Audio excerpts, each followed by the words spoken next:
हम लोग का अपना तैयारी है और आने वाला समय में सीएम का चेहरा भी हम लोग बढ़िया से अच्छी तरीके से, जैसे अभी आपने देखा ना गाना को कैसे लॉन्च किए, उसी तरीके से हमारे बिहार का जो कल का जो सीएम होगा 2025 का, वो लॉन्च चाहिए। हमारा शुभकामना है उनको कि बिहार में चुनाव लड़ना चाहिए। मेरा विशेष शुभकामना है कि 243 पे भी लड़ ले, इससे पहले 135 पे लड़े। स्वर्गीय रामविलास पासवान जी का बेटा है और आप अपने आप को कहते हैं कि शेर के बच्चे हैं, तो शेर के बच्चे ऐसा नहीं होते हैं कि आधे पासवान जी के अलावा है कौन। और कोई भी पार्टी, क्षेत्रीय पार्टी जितने भी है, सभी पार्टी में जो लीडर जो कह दिया वो कह दिया।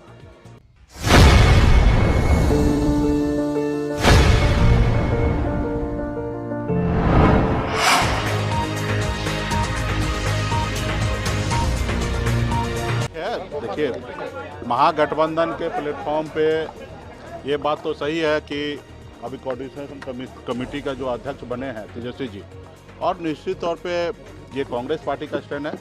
बिहार में निर्विरोध क्लियर है कि तेजस्वी प्रसाद यादव जी मुख्यमंत्री का कैंडिडेट है। हाँ, ये बात सही है कि सभी दल चाहते हैं, कांग्रेस पार्टी भी या चाहे वीआईपी हो या लेफ्ट पार्टी हो, सभी लोग चाहते हैं कि सब जाए कि राज्य में डिप्टी सीएम कौन बनेंगे, कौन पार्टी कितने सीट पर लड़ेंगे, कहाँ लड़ेंगे, ये सारे चीज़ क्लियर होंगे तो सीएम का भी चेहरा भी क्लियर हो ही जाएंगे। सीएम के चेहरा पे कोई विवाद नहीं है, ठीक है। सीएम के चेहरा पे कोई पार्टी दावेदारी करेंगे तब ना विवाद होगा। जब कोई नॉमिनेशन ही नहीं कर रहे हैं तो फिर दूसरा आदमी का जीतने का तो सवाल ही नहीं पैदा हो रहा। हाँ, अगर कांग्रेस पार्टी बोले कि हमारे दल से कोई सीएम का कैंडिडेट है, तब इस पर कोई चर्चा हो सकता है। रहा कि जेन्युइन बात है कि अगर गठबंधन में सारे चीज़ एक साथ में क्लियर हो गए और अभी तक एनडीए का भी कुछ नहीं है, तो हम लोगों को समय रहते हुए 12 तारीख को भी बैठक है हम लोगों का। इसी तरीके से हम लोग लगातार बैठक कर रहे हैं। हमारे सब कमेटी है वो भी आपस में बैठक कर रहे हैं। पूरे बिहार प्रदेश में जिला अध्यक्ष, प्रखंड अध्यक्ष, सभी पार्टी का आपस में बैठकर मीटिंग कर रहे हैं। तो हम लोग का अपना तैयारी है और आने वाला समय में सीएम का चेहरा भी हम लोग बढ़िया से अच्छी तरीके से, जैसे अभी आपने देखा ना गाना को कैसे लॉन्च किया, उसी तरीके से हमारे बिहार का जो कल का जो सीएम होगा 2025 का, वो लॉन्च किया जाएगा और बड़े धूमधाम से पूरे बिहार में मिठाई बटेगा। बिहार से और सभी सीटों पर तैयारी है उनकी, तो कैसे तो लड़ना चाहिए।